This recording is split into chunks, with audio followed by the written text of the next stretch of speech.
ഈ പറയുന്ന ഫാത്തിമ എന്ന് പറയുന്ന സ്ത്രീ അവരുടെ ഇഷ്ടപ്രകാരം അവരുടെ മതം സ്വീകരിച്ച് അവരുടെ ഇഷ്ടത്തിന് വിവാഹം കഴിച്ച് അവരുടെ ഇഷ്ടത്തിന് ഈ രാജ്യത്തെ നിയമങ്ങൾ തനിക്ക് ബാധകമല്ലെന്നും ഫാത്തിമ എന്ന് പറയുന്ന സ്ത്രീയാണ്. അവർ സ്വയമേവ സ്വീകരിച്ചിട്ടുള്ള പേരാണ് ഫാത്തിമ എന്ന് പറയുന്ന പേര്. ഫാത്തിമ എന്ന് പറയുന്ന പേരാണ് സ്വീകരിച്ചിരിക്കുന്നത്. അതിനുള്ള അവകാശം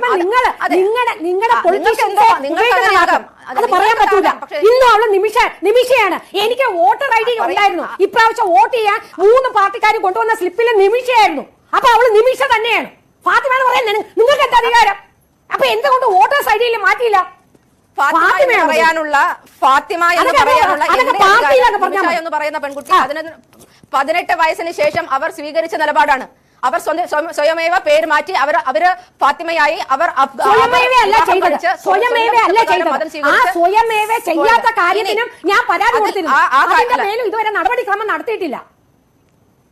എന്തോന്നല്ല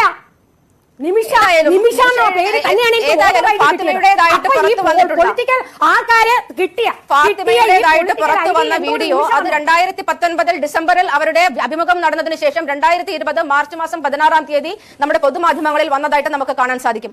ഫാത്തിമ ആ വീഡിയോയിൽ അമ്മയ്ക്ക് നിങ്ങളെ കാണാൻ ആഗ്രഹമുണ്ടെന്ന് പറയാം. അമ്മ അങ്ങനെ പറയുന്നുണ്ട്. നിങ്ങൾക്ക് കാണാൻ ആഗ്രഹമുണ്ടോ എന്ന് പ്രത്യേകം എടുത്ത് ചോദിച്ചപ്പോൾ അള്ളാഹ് അങ്ങനെ വിചാരിച്ചിട്ടുണ്ടെങ്കിൽ കാണാൻ സാധിക്കുമായിരിക്കും എന്നാണ്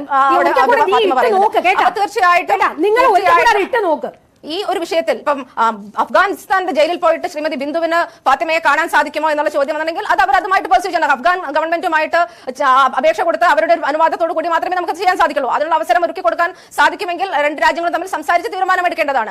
ആ ഒരു മനുഷ്യാവകാശം തീർച്ചയായിട്ടും നമുക്ക് മനസ്സിലാക്കാം. അത് നമ്മൾ ആ സർക്കാരിന്റെ അല്ലെങ്കിൽ അഫ്ഗാൻ ഗവൺമെന്റിന്റെ അനുവാദത്തോടു കൂടി മാത്രം നമുക്ക് ചെയ്യാൻ സാധിക്കുന്ന ഒരു സംസാരിക്കുന്നത് മകൾക്ക് വേണ്ടി മാത്രമല്ല, മകളുടെ കുട്ടിക്ക് കൂടി വേണ്ടിയാണ്. ഒരു കൊച്ചുകുട്ടി അത് സ്വാഭാവികമായിട്ട് നമുക്കറിയാം. അമേരിക്കയിലൊക്കെ അങ്ങനെ കൊണ്ടുവന്നിട്ടുണ്ട് കുട്ടികളെ. അങ്ങനെ തിരികെ US സൈന്യമൊക്കെ രക്ഷപ്പെടുത്തി കൊണ്ടുവന്നിട്ടുണ്ട്. ഒന്നും ചെയ്യാത്ത കുട്ടികൾ, യാതൊരുവിധ പങ്കുമില്ലാത്ത കുട്ടികൾ പോലും അതിനകത്തുണ്ട്.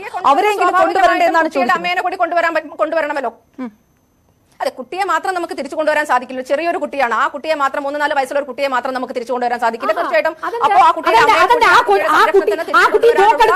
പരിരക്ഷ നമുക്ക് കൊടുക്കേണ്ടി വരും. അപ്പൊ ആ കാര്യങ്ങൾ കൂടി പരിരക്ഷ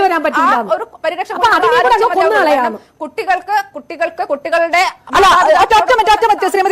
ശ്രീമതി ബിന്ദു, കുട്ടിയെ മകളെ എനിക്ക് തോന്നുന്നു മകളെ കുട്ടിയെ മാത്രമായിട്ട് തനിച്ച് വിടാൻ കഴിയില്ല. ചെറിയ കുട്ടിയാണ്. സ്വാഭാവികമായും അമ്മയ്ക്കൊപ്പം നിർത്തേണ്ടി വരുമല്ലോ. ആ ഒരു കാര്യമായിരിക്കില്ല ശാലിന സൂചിപ്പിച്ചിട്ടുണ്ടാവുക. അത് തന്നെയാണ് ഞാൻ സൂചിപ്പിച്ചത്. 4 വയസ്സ് എന്ന്